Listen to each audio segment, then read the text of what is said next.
Welcome back to A Midnight's Tale, and tonight's story is of a maze without escape.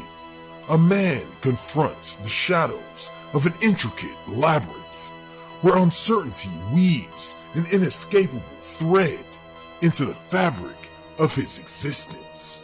Will he survive? Let's find out. Enjoy, and have a terrifyingly good night. Ah!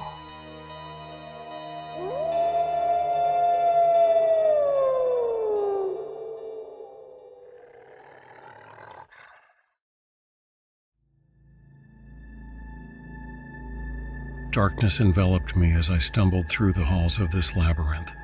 The cold, damp walls seemed to close in on me, and my footsteps echoed eerily in the unsettling silence.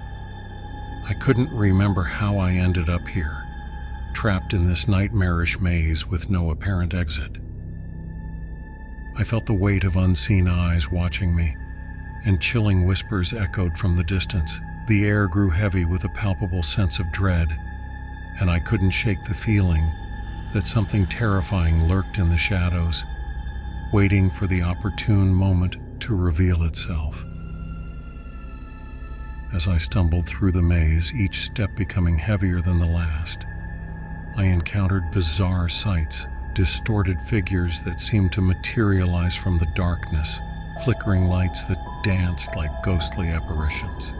Madness whispered to me, tempting me to surrender to the hopelessness that threatened to consume my sanity.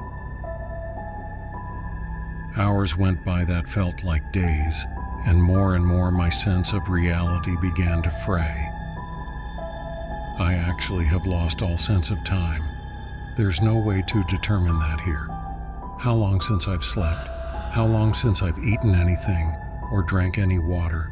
I don't know anymore. I just miss the daylight. I must get free. Yet, no matter how far I walked, this place remains an unyielding puzzle. It seemed designed to confound and entrap me. My mind, a fragile sanctuary, began to crumble under the weight of despair, and I questioned the very fabric of my existence. Then, in a moment of clarity, I stumbled upon a revelation that shook me to my core. The walls of the maze, the eerie whispers, the distorted figures, they were all fragments of my own fractured mind. That must be the answer. The maze was not a physical construct, but a manifestation of my deepest fears. A chilling realization gripped me as I understood the true horror of my predicament. I was not a prisoner of a labyrinth. I was ensnared in my own mind. The twisted corridors and nightmarish visions were projections of my subconscious, a maze woven from the threads of my own chaos and doubts.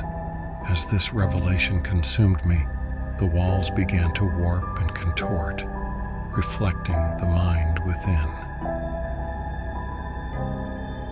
The darkness lifted, and I found myself sitting alone in an empty space, surrounded by the remnants of my fractured psyche.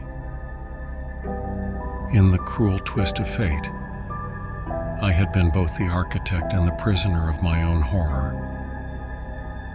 The maze existed within me, and I was condemned to wander its twisted passages for eternity. A prisoner of my own making, lost in the abyss of my darkest fears. Perhaps I deserve this fate.